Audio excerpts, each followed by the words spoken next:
രവീന്ദ്രൻ ജീവിച്ചിരിക്കുന്നതിനേക്കാൾ കൂടുതൽ രവീന്ദ്രൻ്റെ പ്രശസ്തി അല്ലെങ്കിൽ രവീന്ദ്രൻ ആരായിരുന്നു എന്ന് മലയാളികൾ അല്ലെങ്കിൽ പ്രത്യേകിച്ചും സിനിമാ രംഗത്തുള്ളവർ പോലും മനസ്സിലാക്കി അതിന് ശേഷമാണെന്ന് എനിക്ക് പലപ്പോഴും തോന്നിയിട്ടുണ്ട്. എന്നും അംഗീകാരം കിട്ടിയ ആളാണെങ്കിൽ തന്നെ വളരെ ഗ്രേറ്റ് മ്യൂസിഷ്യനായിരുന്നു എന്നുള്ളതാണ്. അതിൻ്റെ ഏറ്റവും വലിയൊരു ഉദാഹരണമാണ് എൻ്റെ തന്നെ സിനിമയിൽ, ഇപ്പോൾ കളിയേൽപ്പങ്കാരി എന്നുള്ള സിനിമയിൽ മനതാരിൽ എന്നുള്ള പാട്ട്, അത് ട്യൂണിട്ട് എഴുതിയതാണ്. അദ്ദേഹം ഹാർമോണിയത്തെ മീട്ടിക്കൊണ്ടല്ല ട്യൂൺ ചെയ്യുന്നത്, പാടിക്കൊണ്ടാണ്. കാര്യം രവീന്ദ്രൻ ഒരു ഗായകനും കൂടിയായിരുന്നല്ലോ. അപ്പോൾ മനതാരിൽ എന്നുള്ള പാട്ട്, ആ പാട്ടത്തിലെ എല്ലാ പാട്ടുകളും കണ്ണോട് കണ്ണായ സ്വപ്നങ്ങളൊക്കെ നല്ല പാട്ടുകളാണ്. യേശുദാസ് പാടി അതിമനോഹരമായ ഒരു സോങ്ങാണ് മനതാരിൽ.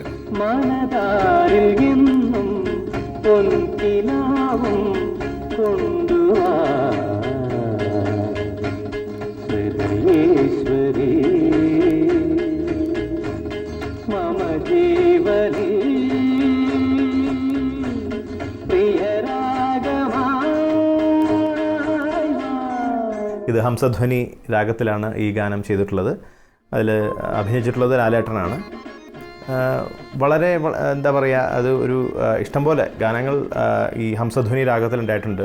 എത്ര കേട്ടാലും നമുക്ക് മതിവരാത്ത ഒരു രാഗമാണ്, നമ്മളെ വളരെയധികം അട്രാക്റ്റ് ചെയ്യുന്ന ഒരു രാഗമാണ് ഹംസധ്വനി. അതിലാണ് രവീന്ദ്രൻ മാഷ് ഈ ഗാനം ചെയ്തിട്ടുള്ളത്.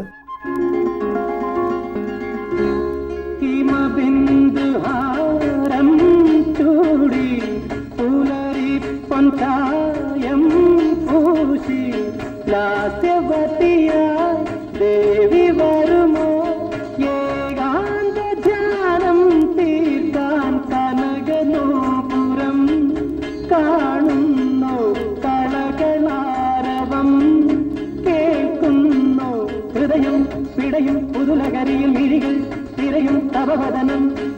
ഇപ്പം പുറകിലേക്ക് തിരിഞ്ഞു നോക്കുമ്പോൾ എൻ്റെ പഴയ സിനിമകളിലും പുതിയ സിനിമകളിലൊക്കെ പാട്ടുകൾക്ക് വലിയൊരു പ്രാധാന്യം അല്ലെങ്കിൽ വളരെ ഹിറ്റായിട്ടുള്ള പാട്ടുകൾ ഉണ്ടായിട്ടുണ്ടെന്നുള്ളൊരു വലിയ സന്തോഷമാണ്. എനിക്ക് തോന്നുന്നു ചിലപ്പോൾ ഞാനൊരു പാട്ട് എഴുത്തുകാരൻ കൂടി ആയിരുന്നുകൊണ്ടായിരിക്കാം ഒരുപാട് നല്ല പാട്ടുകൾ എൻ്റെ പല സിനിമകളിലും ഇപ്പോൾ കേൾക്കുമ്പോൾ എനിക്ക് ഫീൽ ചെയ്യാറുണ്ട്. അന്ന് നമുക്കതൊരു ജോലിയുടെ ഭാഗം മാത്രമാണ്. രേവതിക്കൊരു പാവക്കുട്ടി എന്നുള്ള പഴയ സിനിമ, ഗോപിച്ചേട്ടനാണ് അതിൻ്റെ ലീഡ് റോള്, മോഹൻലാലൊക്കെ ഉണ്ടെങ്കിൽ തന്നെയാണ്. അത് ബിച്ചു തിരുമലയും ശ്യാമുമാണ് അതിൻ്റെ സംഗീത ശില്പികൾ.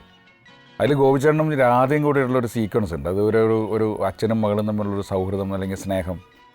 വെള്ളാരും കൊന്നും മേലെ വേഴാമ്പൽ മഴ തേടുമ്പോൾ എന്നുള്ള പാട്ട്, അത് ബിച്ചു അത് എഴുതാൻ വന്ന സമയത്ത് ഞാൻ പറഞ്ഞു എനിക്ക് 1000 കണ്ണുപോയ പോലെ ഒന്ന് മനസ്സിൽ നിൽക്കുന്ന ലിറിക്സ് വേണം. അന്ന് 1000 കണ്ണുപോയ എന്നുള്ള പാട്ട് വളരെ പോപ്പുലറായ സമയമായിരുന്നു. അപ്പോൾ അത് മനസ്സിൽ വെച്ചിട്ടാണ് ആ പാട്ട് ചെയ്തിട്ടുള്ളത്. ശ്യാമിൻ്റെ അതിമനോഹരമായ ഒരു സംഗീതമാണത്.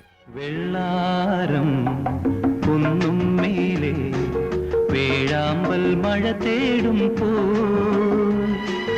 നിന്നോർമ്മ തൻ പൊൻപാതയിൽ കണ്ണായിരം കരളായിരം ആരോമലയൻ കനവായിരം.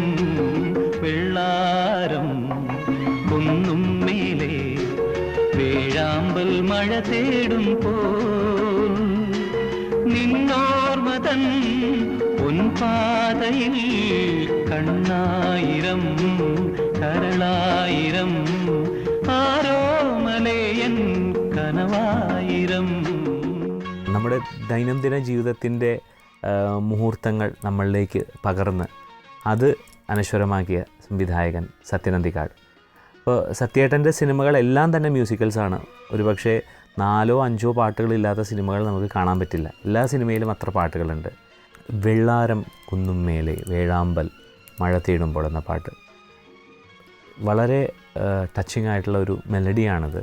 സത്യേട്ടൻ്റെ നല്ല പാട്ടുകൾ, വളരെ നല്ല പാട്ടുകളിൽ ഒരു ഗാനം. നെടുവീർപ്പിലെ ചുടുകാറ്റിനോ ഇമയൂരമൂറും കണ്ണീരിനോ നെടുവീർപ്പിലെ ചുടുകാറ്റിനോ ഇമയൂരമൂറും കണ്ണീരിനോ കഥനങ്ങളാട്ടാൻ കഴിയില്ല തെല്ലും കനവിൻ്റെ കനിയാ